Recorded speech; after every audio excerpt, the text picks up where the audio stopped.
Hey, welcome back to Mobility Project. We're across West Santa Cruz. We just wrapped up Mobility Cert. Two of my favorite Olympic lifters around here. And you'll notice that I'm feeling inadequate, so I'm trying to push my bicep up, which is actually technically a bicep stretching move. No, it's not. I'm just kidding. So here what we do, we want to do a little piece of just kind of here to here for the Olympic lifter. And one of the big deals that we see a lot is because these athletes are spending so much time resisting these positions, they're so overhead, we see a lot of stiffness in the thoracic spine. You agree? Especially magnified if we're missing a position in the shoulder. For example, one of our Olympic lifters, Diane, very strong, but she has developed some kind of twitches where she's always trying to get that stuff to move. Remember that these positions overhead, for example, and some of these other positions are positions of high neural tension, like this rack position, you guys may or may not know, is actually almost an ulnar stretch position. You got this position too. I'm serious. Right? You can tell, look, and it's not an accident that they have good ulnar mobility. But what we see is different side to side. I'm really not messing with you. That's what's up. So it's not an accident if you're an All-American and you can do the ulnar bilateral stretch. That's a good thing. It says a lot about your capacities.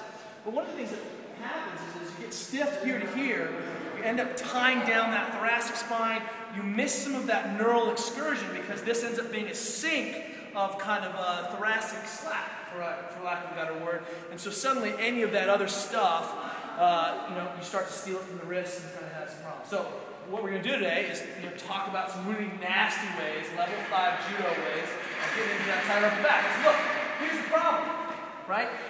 Desirable thickness right here, right? This is strong. You're nodding your head. That's good. He's your boyfriend, husband. But it's desirable thick. I'm not groping him in some kind of weird way, but it's cool.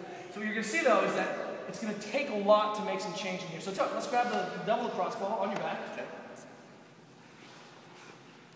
Husband and wife team here, making a difference. Go ahead and jump. So really thinking about kind of how do I work best I can. And just start, normally we're in this position, you told me you're laying over the couch, right? Working on this position. Go ahead and really wind yourself up in a big tight. And Just come on over here for me. And I want you to just right through his elbows. Just straight down. And you see how that changed? Oh, crack, boom. And something that he missed when he went overhead, because actually this position is, even though we're normally working overhead, sometimes doesn't capture that individual second motion ends up going around. So even if, go ahead and wind up again, go ahead and hit to the side. Kind of hit one of those sides, now go straight down. Right? Super friend, that's a little bit different. It's a little stiff there, back and forth. I don't know, what's the same thing? Happy wife, happy life. Okay, that's right. So back and forth, just kind of running down, and you can see a super friend can do this for you. And opening up really changes the game here, right? And you're still pretty high. Go ahead and come up one notch towards me. There you go. Oh, there it is. Bam! That's a pretty good indication that we're in the right range. And then her super friend comes in right through the elbows and just helps to create some overpressure. Take a big breath. Oh, exhale. And then she can sink through that, right? Easy. And then you feel the difference between coming off to the side there, right?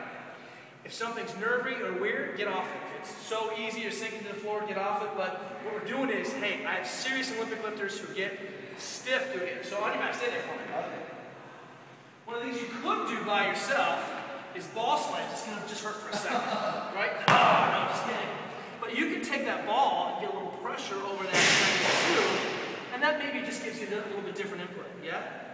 So homework today is I want you to try to find a super friend, but let's see if you can really spend some good quality time. And what we want to see is that all the segments are sharing the load together, and that we don't have one segment that's doing a lot of business. Does that make a difference? That's nice, isn't it? Yeah, and this is a 45-pound ball, but certainly if you want to go heavier because you're more manly, go right ahead, or more manly, as it were, right?